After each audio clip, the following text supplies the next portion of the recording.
Hello student, कैसे हो आप सब? अच्छे ही होंगे। ओके, विषय हिंदी स्टैंडर्ड 7 में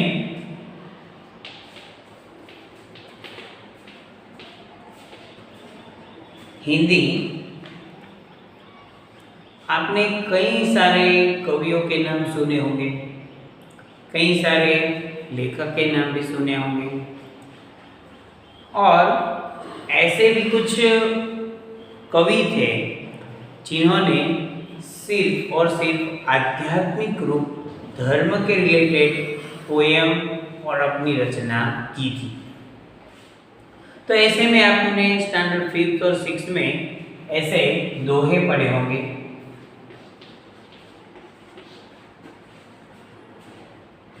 ये दोहे हिंदी काव्य का एक रूप है।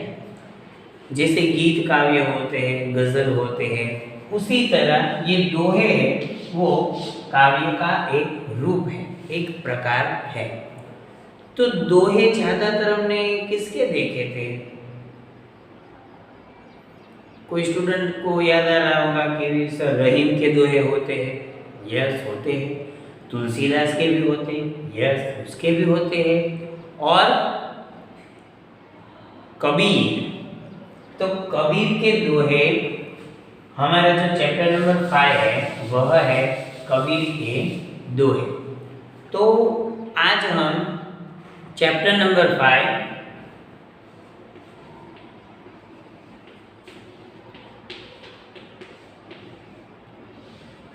कबीर के दोहे वो देखने वाले हैं। कौन सा चैप्टर है? चैप्टर नंबर 5 कबीर के दोहे। आपने वो दोहा तो सुना ही होगा कि गुरु गोविंद दोनों खड़े, काको लाभ उपाय, बलिहारी गुरु आपकी, गोविंद आप दिखाए।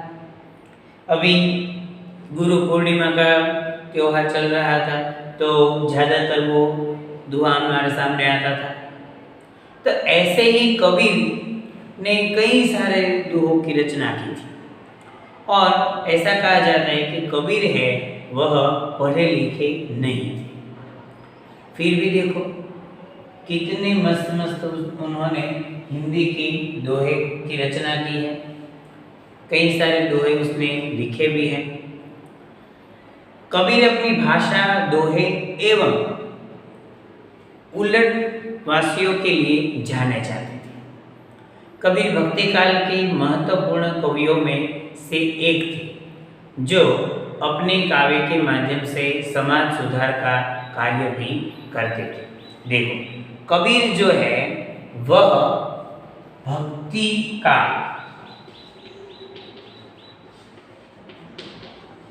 यानी कि भक्ति युग 15वीं एवं 16वीं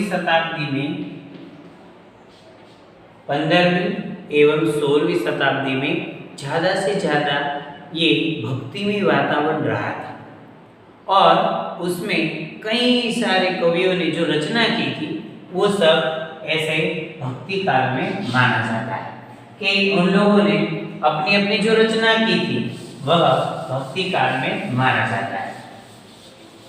तो ये 15वीं और 16वीं शताब्दी जो है वह भक्ति काल मानी जाती है। उसमें ये देखो समाज सुधारक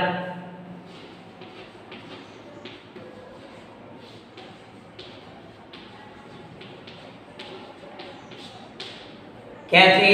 समाज को एक राह पे लाने वाले थे। इसलिए इसके जो दोहे थे उसमें समाज सुधारना की भावना रहती थी। वे प्रत्येक धर्म की रूढ़ियां को उजागर करके लोगों को इससे बाहर निकलने का संदेश देते थे। ऐसा नहीं कि ये धर्म ऐसा है। सब धर्म में जो रूढ़ी थी उनको उनमें से बाहर निकालने की बात उन्होंने की है।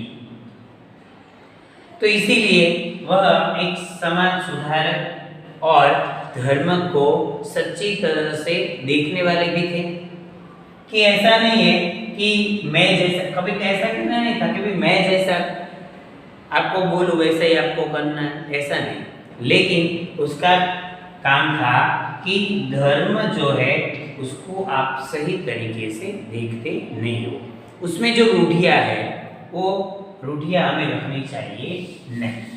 तो यहाँ हमने देखा कि कबीर के जो है उसमें पाठ प्रवेश में उन्होंने जो बात हमें बताई, समझ गए। तो यहाँ पे हम देखते हैं दोहा नंबर 1, काल करे सो आज कर, आज करे सो अब, पल में परलय हो गए, बहुरी करेगा कब।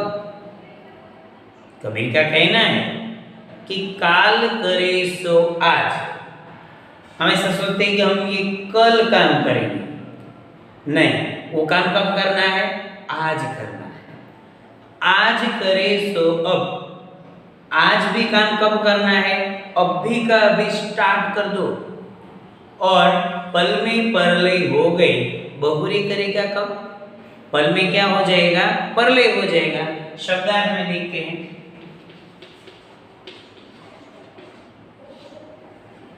तो यहाँ पे परलय उसका मीनिंग है नष्ट होना।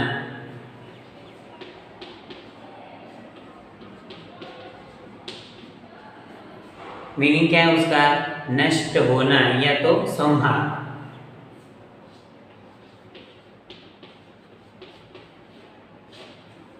तो ये देख सकते हैं कि कबीर का कहना है कि भाई जो तुम कल की बात सोच रहे हो कि मैं ये काम कल कर दूंगा, उसके वजह वो काम कब करना है, आज ही शुरू कर दो।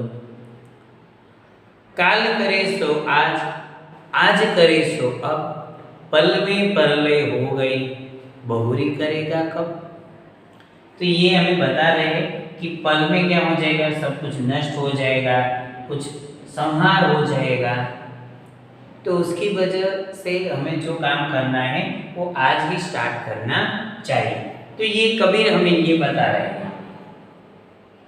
फर्स्ट जो है कि हमें ऐसे आलसी बनकर बैठना नहीं है।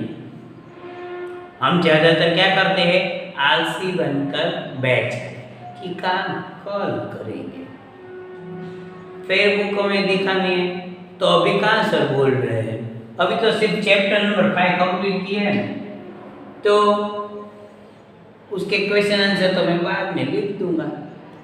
ऐसा सोचना गलत है कि ये चैप्टर हमारी यूनिट टेस्ट में कहाँ है, इसको रीडिंग करके क्या फायदा है। तो ऐसा सोचना नहीं है, वो बात गलत है। कबीर का ये कहना है कि आप ऐसा सोचोगे तो क्या होगा, नुकसान आपको ही होगा। इसीलिए बोल रहे कि काल करे सो आज, आज करे सो अब, पल में परलय हो गई, बहुरी करेगा कब। ये दुआ जो है वो कैसे गा सकते हैं हम, एक दुआ आपको बताता। काल करे सो आज कर, आज करे सो अब,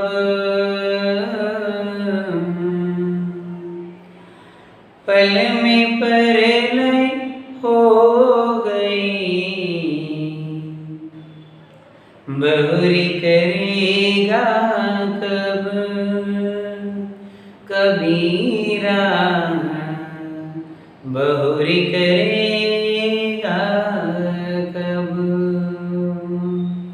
तो आपको समझ में आ गई बात कि कल का जो काम है आज करना है, आज का जो काम है अभी का भी खत्म करना है। क्योंकि पल में तो क्या हो सकता है, ये पल उसका मीनिंग नहीं दिया, लेकिन मैं बता रहा हूं, पल मतलब टाइम, समय।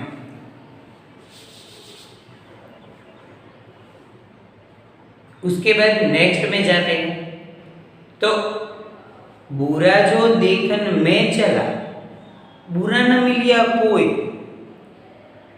जो मन खोजा अपना मुझसे बुरा न कोई। देखो इसमें बता रहे हैं कि बुरा जो देख, ऐसे देखने निकले कबीर जी कि बुरा कोई है यहाँ पे, कौन है ये बुरे लोग, लेकिन उसको कोई बुरा मिला नहीं मिला। बुरा न मिलिया कोई, जो मन खोजा आपना, मुझसे बुरा न कोई। फिर क्या किया उसने, अपने आप को देखा कि मैं बुरा हूं कि नहीं हूं, वो भी तो देखना पड़ेगा। तो फिर उसे लगा कि भाई मुझसे बुरा कोई है नहीं। यहाँ पे हमें बता रहे हैं कि मुझसे बुरा कोई नहीं है। ऊपर एक शब्द था बहुरी, तो उसका मीनिंग है फिर या तो पीछे। तो ये बुरा जो देखन में चला, बुरा न मिलिया कोई, जो मन खोजा अपना, मुझसा बुरा ना कोई। बोल रहे कि मुझे कोई बुरा इंसान ही नहीं मिल रहा। फिर मैंने देखा कि ये तो मुझसे ही बुरा कोई नहीं है। तो हम जैसा सोचते हैं वैसा हमें सब कुछ दिखने लगता है कि ये बुरा है, वो बुरा है, ये बुरा है। महाभारत में प्रसंग है, तो उसमें गुरु द्रोण जो है वह दुर्योधन और युधिष्ठिर दोनों को बुलाते हैं। किसको, दुर्योधन और युधिष्ठिर। तो दुर्योधन यानी कैसा, बुरा इंसान, और युधिष्ठिर एकदम धर्मपरायण नीतिमत्ता में मानने वाला इंसान, अच्छा इंसान, और वो थोड़ा बुरा इंसान।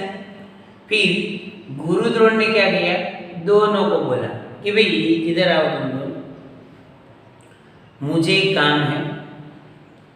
दुर्योधन ने बोला कि जल्दी से बताइए, आपका काम तो हम जल्दी से कर देंगे। युधिष्ठिर ने भी कहा कि हाँ गुरुदेव, क्या काम है आपको। तो गुरुदेव ने कहा कि युधिष्ठिर, तुम्हें हमारे नगर में से एक बुरा इंसान ढूंढ कर लाना है, एक बुरा इंसान ढूंढ कर लाना है। और देखो, अच्छे वाले को क्या काम सौंपा, बुरा, और उसको बुलाए दुर्योधन को कि तू इधर आ, तुझे गांव में से, हमारे नगर में से एक अच्छा इंसान लेकर आना है, जा। दोनों गए। फिर हुआ क्या कि युधिष्ठिर आए, उसने बताया कि गुरुदेव प्रणाम, माफ करना। क्या हुआ बेटा। तो उसने कहा युधिष्ठिर कि मुझे कोई बुरा इंसान नहीं मिला। और दुर्योधन आया, उसने बताया कि गुरुदेव कोई अच्छा इंसान ही नहीं है, सब बुरे लोग ही हैं। फिर जाकर गुरु ने कहा कि आप दोनों जाओ। तब गुरु द्रोण ने कहा कि जैसी दृष्टि वैसी सृष्टि। क्यों? क्योंकि युधिष्ठिर अच्छा था तो उसको कोई बुरा नहीं मिला, उसको सब अच्छे लगते थे। और दुर्योधन था बुरा इंसान, तो उसको कोई अच्छा नहीं लगता था, उसको लगता है सब बुरे लोग हैं, कोई अच्छा है ही नहीं। तो ये यहाँ पे कबीर भी हमें यही कहना चाहते हैं कि हमें अपना मन जो है वो स्वच्छ और निर्मल रखना चाहिए। हम अपने हिसाब से सबको नापते हैं, ये अच्छा है, वो बुरा है, ये अच्छा है, ये वो है, ये है, ये। भाई कुछ नहीं, तू कैसा है पहले वो बता। तो वो कोई देखता नहीं, सब अपने अपने बैठे लगते हैं कि ये बुरा है, वो बुरा है, ये अच्छा है, ये अच्छा है। तो ऐसे कुछ आवश्यकता नहीं है। तो बुरा जो देखन में चला, बुरा न मिलिया कोई, जो मन खोजा अपना, मुझसा बुरा न कोई। अब मेरे साथ आप लोगों को भी गाना है। फर्स्ट दोहा जो हमने देखा था तो पता चल गया है, बराबर समझ में आ गई बात। चल, बुरा जो देखन में चला, बुरा न मिलिया कोई, जो मन खोजा अपना, मुझसा बुरा ना कोई कबीरा, मुझसा बुरा ना कोई। कबीर क्या कहना चाहते हैं कि हमसे कोई बुरा नहीं है, हम ही है बुरे। तो सबसे बड़ी बात है कि हम जैसी हमारी दृष्टि रखेंगे, जैसी आयस हमारी होगी, वैसा सब कुछ मिलेगा। हम काला चश्मा पहन के घूमेंगे तो हर जगह काला काला ही दिखाई देगा ना, है ना। फिर हम ऐसे कहें ये अंधेरा क्यों छा गया है, अरे भाई तेरे चश्मा निकालना, अंधेरा नहीं है ना। तो ऐसा होता है कि अब आगे देखते हैं, यहाँ पे एक शब्दार्थ था बहुरी, शब्दार्थ था बहुरी। तो बहुरी शब्द का मतलब है फिर और पीछे। समझ रहे ना आप लोगों को, दो दोहे हमने कंप्लीट किए। अब थर्ड, जब तू आया जगत में लोग हंसे तू रोई, ऐसी करनी न करी पाछे हंसे सब कोई। कबीर कहते हैं कि जब जन्म होता है तब क्या होता है, जो बच्चा है वो रोता है, लेकिन बाकी सब लोग खुश होते हैं। तो वो लोग हंस रहे हैं कि अच्छा है यार, बच्चे का जन्म हो गया, ये वो सब होता है। बाकी सब लोग हंसते हैं, लेकिन वो जन्मा है वो कैसा हुआ, वो तो बेचारा रोने लगता है। लेकिन ऐसी करनी,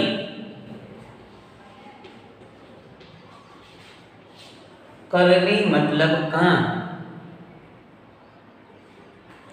ऐसी करनी ना करी कि पाछे हंसे सब कोई, कि मरने के बाद तेरे पीछे सब लोग हंसे कि अच्छा हुआ, कैसा इंसान था, चला गया वो अच्छा हुआ। उसकी वजह ऐसे सब बोले कि बेचारा कैसा अच्छा इंसान था। तो वो क्या है, हमारे कर्म। वो क्या है, कर्म मतलब करनी, मतलब काम। उसका कहना है कि ऐसे काम मत करो कि लोग तुम्हारे पीछे बातें करें, तुम्हारे पीछे हंसे। तो ऐसे काम करने चाहिए नहीं कि लोग हंसे, लेकिन उसको ऐसा लगना चाहिए कि क्या हुआ हो, बेचारा अच्छा इंसान था, ऐसे हो गया, ये हो गया। तो जब तू आया जगत में लोग हंसे तू रोए, ऐसी करनी ना करी पाछे हंसे सब होए। तो कबीर जी कहते हैं कि तुम ऐसा काम मत करना कि पीछे से लोग हंसे। काम आप जो भी करो, लेकिन काम कैसा करना चाहिए, अच्छे से अच्छा, तो ही लोगों को अच्छा लगेगा। और अपने दिमाग से सोच कर, ऐसा नहीं कि सब लोग ये कर रहे तो मैं भी ये कर लूं, है ना। हम तो ज़्यादातर यही करते हैं कि उसने साइकिल ली है तो मैं भी साइकिल, उसने मोबाइल लिया है तो मैं भी मोबाइल लूँ, उसने ये किया है तो मैं भी ये करूँ। तो ऐसा करना चाहिए नहीं। अभी देखो कि कबीर जी हमें ये बता रहे हैं कि ऐसा करना चाहिए नहीं। देखते हैं हम, अब तो आपको गाना आ गया होगा, है ना। जब तू आया जग में, लोग हंसे तुम रोए, ऐसी करनी ना करे, पाछे हंसे सब कोई कबीरा, पाछे हंसे सब कोई। तो कबीर जी कहते हैं कि ऐसी करनी हमें करनी चाहिए नहीं कि लोग हंसे, बल्कि ऐसी करनी चाहिए कि सब याद करें, सबको ऐसा लगे कि कैसा अच्छा इंसान था, कैसा। ऐसी करनी ना करे कि जैसे पीछे सब लोग हंसे। काम आप जो भी करो लेकिन अच्छा करो, ऐसा काम करो कि लोग को लगे कि नहीं, ये काम उसने अच्छी तरीके से किया। हम क्या करते हैं, ये सब जल्दी जल्दी में खत्म कर दे, ऐसा नहीं। कोई भी काम करो परफेक्ट करो, मस्त करो। ऐसे चला देने से कुछ फायदा होता नहीं, ऐसा करना भी नहीं चाहिए। वो काम ही कहाँ है, वो तो हम अपनी मर्जी के बिना ही कर रहे हैं। तो अब देखते हैं नेक्स्ट में, साईं इतना दीजिए झामे कुटुंब समाए, मैं भी भूखा ना रहूं साधु न भूखा जाए। साईं मतलब भगवान, ईश्वर, परमात्मा, जो अर्थ ले सकते हो, क्योंकि कबीर जो है वो गुरुपंथी में मानने वाले थे।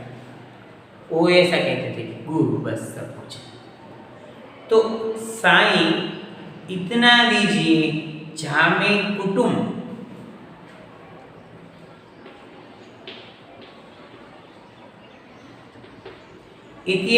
झामे कुटुंब यानी कि परिवार।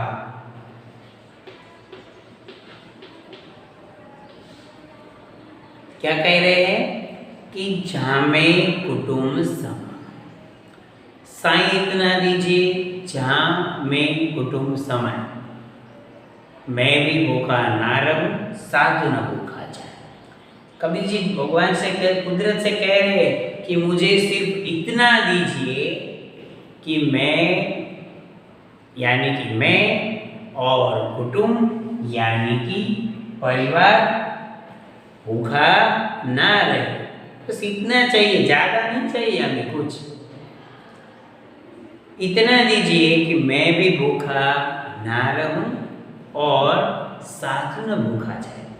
मेरा जो परिवार है वो भी भूखा ना रहे और जो मांगने वाला साधु जो है वो भी भूखा जाना चाहिए नहीं।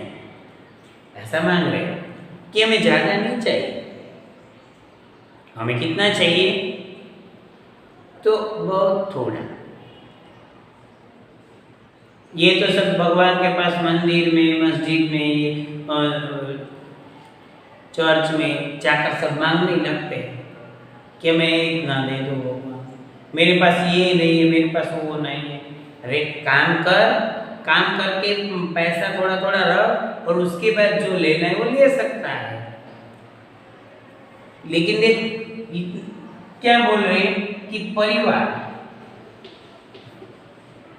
मेरे परिवार का भरण पोषण हो गया, बस इतना ही मुझे चाहिए, ज़्यादा चाहिए नहीं।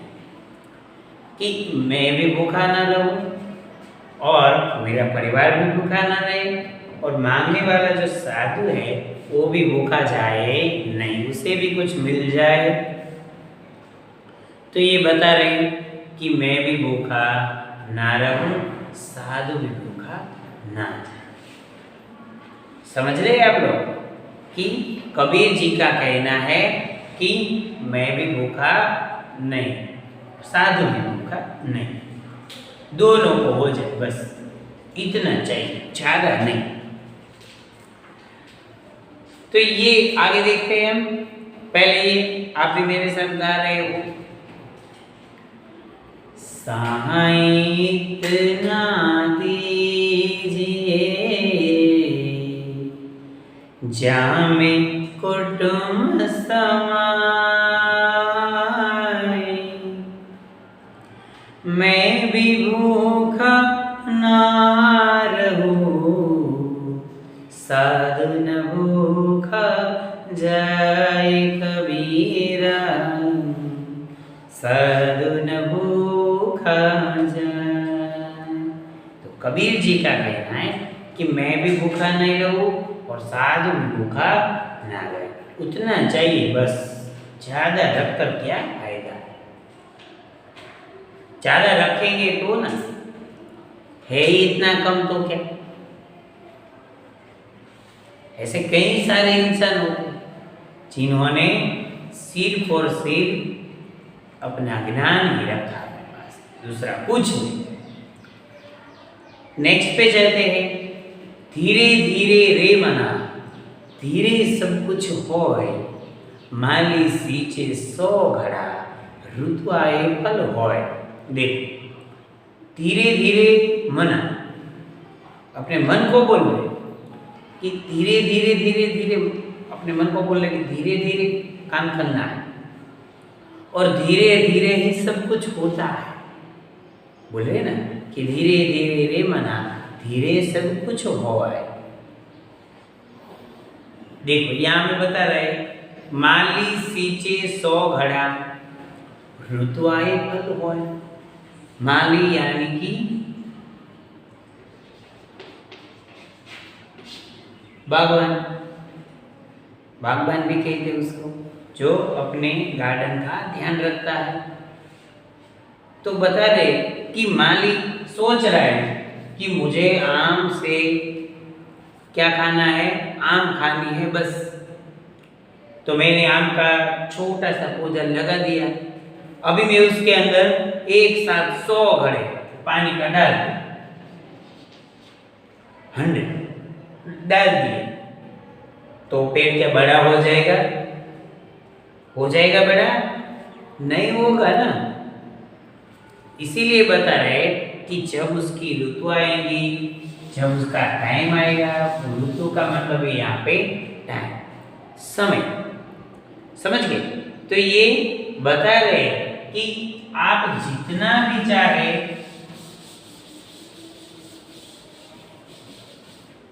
आप जितना भी चाहे एक साथ कर दो कि मैं पढ़ाई लिखाई अच्छी तरीके से कर, मैं 10th का भी एग्जाम दे दूं, 12th का भी दे दूं, तो ऐसा कुछ फायदा होगा नहीं। क्या बता रहे हैं? धीरे धीरे धीरे, ये काम धीरे धीरे धीरे समय के हिसाब से चलता है। किसके हिसाब से? समय के हिसाब से, टाइम के हिसाब से सब काम होता है।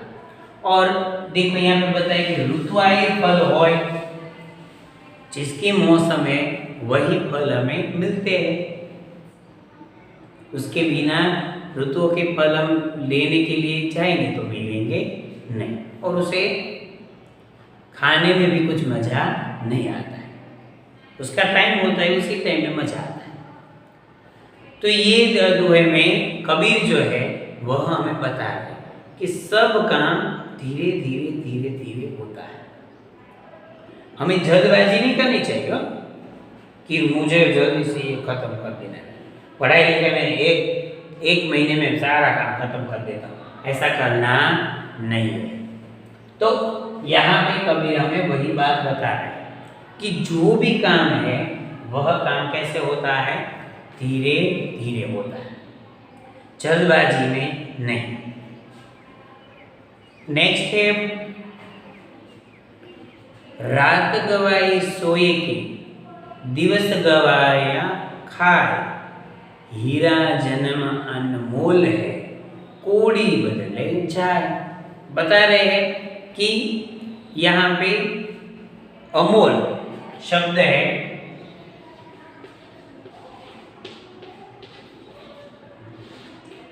अमोल शब्द है जिसका मीनिंग है अमूल्य।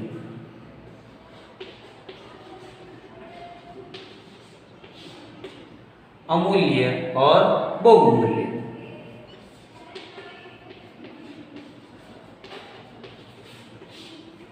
समझे?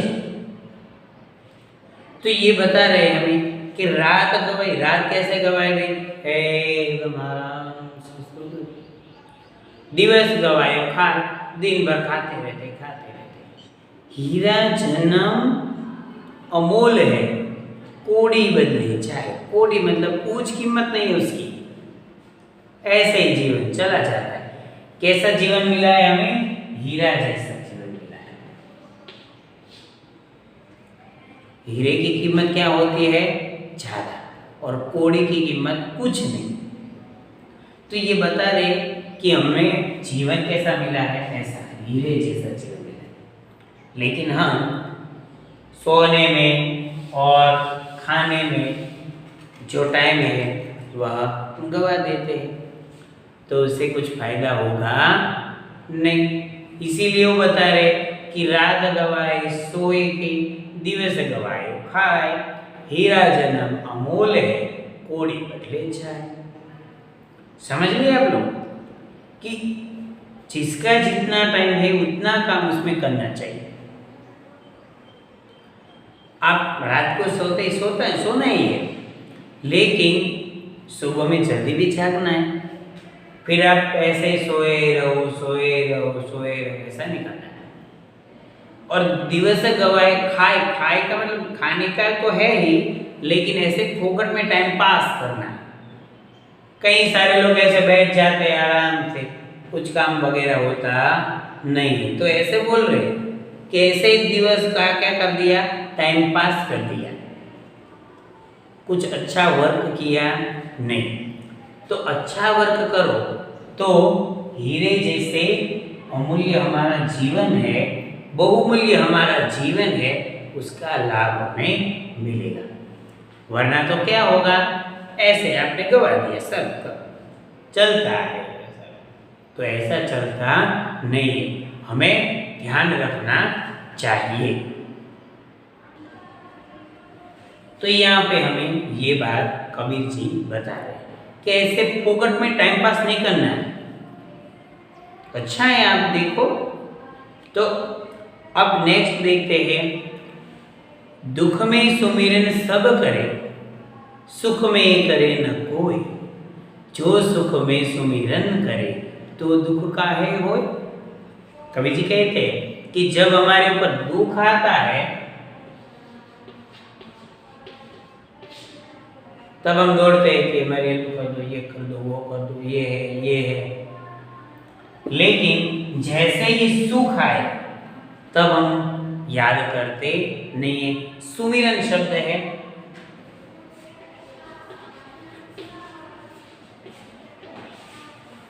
सुमिरन का मतलब है स्मृति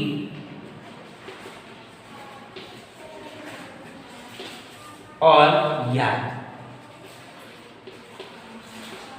स्मृति और याद। तो ये बता रहे कि दुख में सुमिरन सब करे, सुख में करे न कोई, जो सुख में सुमिरन करे तो दुख काहे का होय। यदि आप सुख में भी याद करते हो भगवान को तो दुख कभी आएगा ही नहीं, है ना। तो ये बोल रहे कि दुख में सुमिरन सब करे, सुख में करे न कोई, जो सुख में सुमिरन करे तो दुख काहे का। तो दुख आएगा ही नहीं। यदि हम सुख में भी उसको याद करेंगे तो दुख आएगा नहीं। ऐसे ही है, देखो हम एग्जाम आती है, एग्जाम के टाइम में ये से पूरे दिन बुक लेकर बैठ जाते हैं कि ये मुझे याद नहीं रहता, कल एग्जाम है, तो उसमें कुछ याद रहेगा आपको? कुछ नहीं रहेगा। लेकिन एग्जाम नहीं है और फिर भी आप घर बैठे पढ़ाई करते हो कि चलो एक चैप्टर हो गया, दूसरा भी हो गया। तब जब एग्जाम आए तब आपको क्या करना है, सिर्फ रिवीजन करना है कि ये चल ये तो मेरा हो गया है। और उस वक्त आपको जो हार्ड क्वेश्चन लगता है कि ये थोड़ा इजी नहीं है, तो आप उसको सिर्फ आप उसको ही पढ़ो तो वो भी इजी हो जाएगा। लेकिन हम क्या करते हैं, एग्जाम के वक्त भागते हैं, ये कितना है, ओ ये ज़्यादा हो गया, ये लेसन जब चला तब तो मैं गया ही नहीं था, तो नहीं गए थे तो अब एग्जाम में हम वो काट सकते कि इसमें मैं नहीं आया था, ऐसा कर सकते नहीं कर सकते, तो अटेंड तो करना पड़ेगा। तो इसीलिए बता रहे हैं कि टाइम के हिसाब से काम करो, टाइम मैनेजमेंट रखो। नेक्स्ट देखते हैं, बड़ा हुआ तो क्या हुआ, जैसे पेड़ खजूर, पंथी को छाया नहीं, फल लागे कि दूर। बड़ा हुआ तो क्या हुआ, ये देखो खजूर जो है उसका पेड़ कितना बड़ा होता है, खजूर जो है उसका पेड़ कितना बड़ा होता है। जैसे पेड़ खजूर, पंथी को वहां से वो रास्ते में है तो वहां से गुजरने वाले को उसकी छांव मिलेगी, मिलेगी नहीं। फल लागे कि दूर, उस पेड़ में जो उसका फल आता है वो भी कितना दूर, उसको निकालने के लिए व्यवस्था करनी पड़ेगी, ऐसे ही हम ऐसे चल के नहीं तोड़ सकते वरना हम टूट जाएंगे। तो ये देखो बड़ा हुआ तो क्या हुआ, ऐसे खजूर के पेड़ की तरह हमें बड़ा नहीं बनना है, सबकी हेल्प करनी है, हेल्पफुल रहना है। तो पंछी को छाया भी नहीं मिल रहा है और फल भी लागे तो कहाँ पे, ऊपर, वहां पहुंचना भी मुश्किल है। तो ऐसे बोले कि बड़ा हुआ तो क्या हुआ, जैसे पेड़ खजूर, पंछी को छाया नहीं, फल लागे दूर। ऐसे पंछी को छाया भी मिलना चाहिए और फल भी मिलना चाहिए। तो ऐसे ही हमारा जीवन भी होना ऐसा ही चाहिए कि हमारा जीवन कैसा होना चाहिए कि दूसरों को हेल्प भी करें, उसके काम में मदद भी करें, तो ही मजा आएगा। हमारे साथ तो ही लोग आएंगे, हमारे साथ रहेंगे। आप दूसरों को हेल्प नहीं करोगे तो कोई आपको हेल्प नहीं करेगा। हाँ, एग्जाम में हेल्प नहीं करनी हो कि मैं मेरे आगे वाले को थोड़ा हेल्प कर देता हूँ, ऐसा नहीं करना है, तो वो क्या है, गलत है ना। लेकिन उसकी फेसबुक नहीं रेडी हुई तो आप दो उसको फेसबुक में लिखने के लिए, वो हेल्प है। तो ऐसे बड़ा बनना है, जैसे बड़े ऐसे बनकर बैठना और हाइट से बड़ा नहीं बनना है ना, रिस्पेक्ट भी मिलनी चाहिए, तो वो बड़प्पन अच्छा है। तो ऐसे ही कबीर हमें यहाँ पे बता रहे। तो ये जो कबीर के दोहे थे वो यहाँ पे कंप्लीट हो गए। अब हम उसके क्वेश्चन आंसर देखते हैं।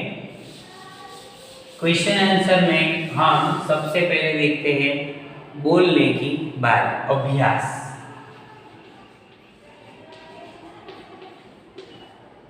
क्या है, अभ्यास।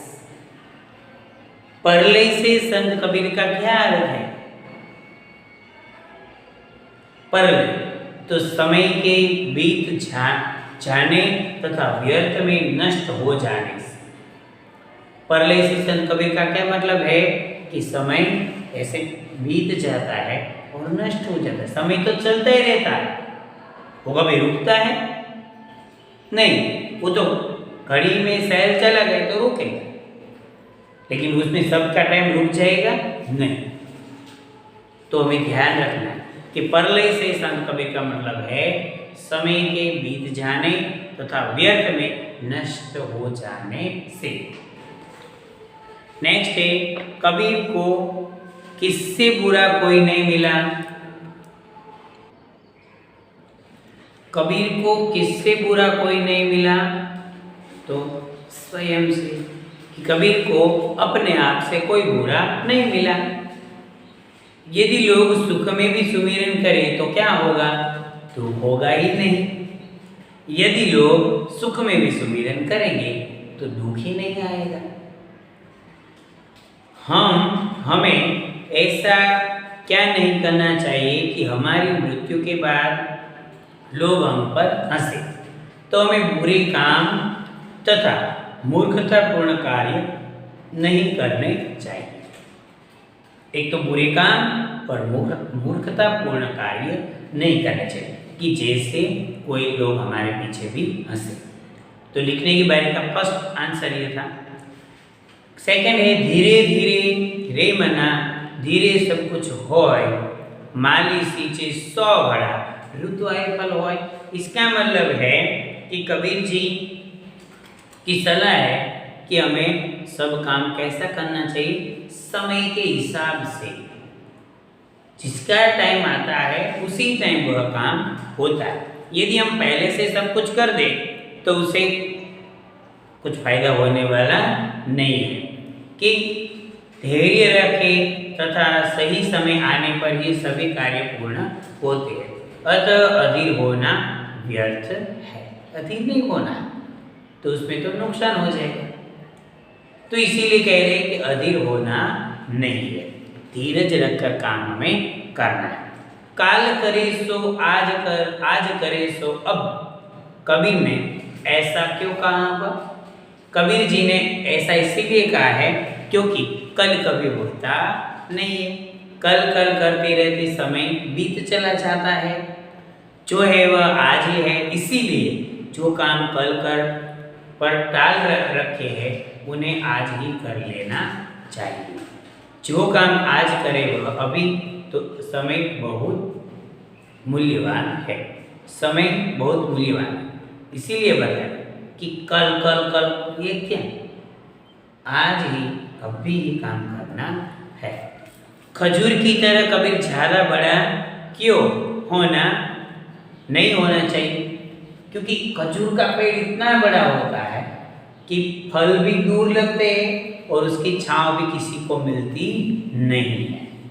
इसीलिए कबीर का कहना है कि खजूर के पेड़ की तरह हमें इतना बड़ा नहीं होना है कि किसी के काम भी नहीं लग सके। बड़ा जरूर होना है लेकिन दूसरों को काम लगे ऐसे बड़ा। खजूर के पेड़ की तरह नहीं, उसके फल भी दूर लगते हैं और छांव भी आता नहीं है। इसीलिए रात गवाए सोए के दिवस गवाए खाए हीरा जन्म अमोल है कोड़ी बदले जाए। बता रहे कि रात हमने ऐसे आराम से सोने में निकाल दी, दिन में खाने पीने में व्यस्त थे। यह जीवन अनमोल है हीरे की तरह, इसे कोड़ी के बदले समझ लिया हमने। ऐसे ऐसे जीवन को हमने गवा दिया। तो ये बात थी हमारी लिखने की बारी। तो ये जो हमारे क्वेश्चन और आंसर थे ये यहाँ पे कंप्लीट हो। एमसीक्यू देखते हैं हम। जब कोई जगत में आता है तो लोग खुश क्यों होते? क्योंकि उसके जन्म से वे खुश होते हैं। जो बालक जन्म है उसके जन्म से सब खुश होते हैं। तो फर्स्ट में आएगा क। फर्स्ट एमसीक्यू हमारा है उसमें आएगा क। सेकंड है क्या चीज अमोल है? तो जन्म। जन्म है वह भी अमूल है। तो सेकंड में भी आएगा क। इसका मतलब है दोनों में आएगा क। समझ गया आप यहाँ पे? तो ये एमसीक्यू की बात है वो यहाँ पे खत्म हो गई। अब हम देखते हैं भाषा संसार। भाषा संसार क्वेश्चन नंबर 1 है निम्नलिखित तद्भव शब्द के तत्सम रूप लिखना है। तो यहाँ पे देखो तीन का तो तूण, कुम्हार तो कुंभक, माटी तो मृदा, कुटुंब तो कुटुंब, खजूर तो खजूर, सुमिरन तो स्मरण। या नेक्स्ट क्वेश्चन है क्वेश्चन नंबर 2। दो दो पर्यायवाची शब्द लिखने हैं। तो दिवस तो दिन, वासर, रात तो निशा और रात्रि, काल तो समय और युग, आंख तो नेत्र और चक्षु, पेड़ तो विटप और तरु, जगत तो सृष्टि और संसार। तो ये थे पर्यायवाची शब्द। उसके बाद है निम्नलिखित शब्दों के खड़ी बोली रूप लिखिए। तो कब हो तो कब तक, झामेल जिसमें, काहे तो किस लिए, डाली तो डाल ना, मोए तो मुझ, तोए तो तुझे। ये जो खड़ी बोली शब्द है, खड़ी बोली शब्द क्या है कि हिंदी का जो पहला रूप है वो खड़ी बोली का है, उसके बाद उसमें से हिंदी बनी। तो ये एग्जाम में तो अब लेते नहीं है, लेकिन सिर्फ आपके लिए है और ये भी आपके समझ के लिए है। सिर्फ तद्भव और तत्सम शब्द, पर्यायवाची शब्द देख लेंगे। तो ये जो चैप्टर था हमारा कबीर के दोहे, चैप्टर नंबर 5, ये यहाँ पे कंप्लीट होता है। आप सबको समझ में आ गया का शब्दार्थ, क्वेश्चन आंसर, एमसीक्यू एंड भाषा संसार का जो वर्क हम जैसे करते हैं उसी प्रकार हमें करना है। दोहे लिखने पड़ेंगे, कबीर के दोहे भी फिर बुक में लिखने हैं। ओके, समझ गए? तो सबको समझ में आ गया होगा। Thank you and good bye.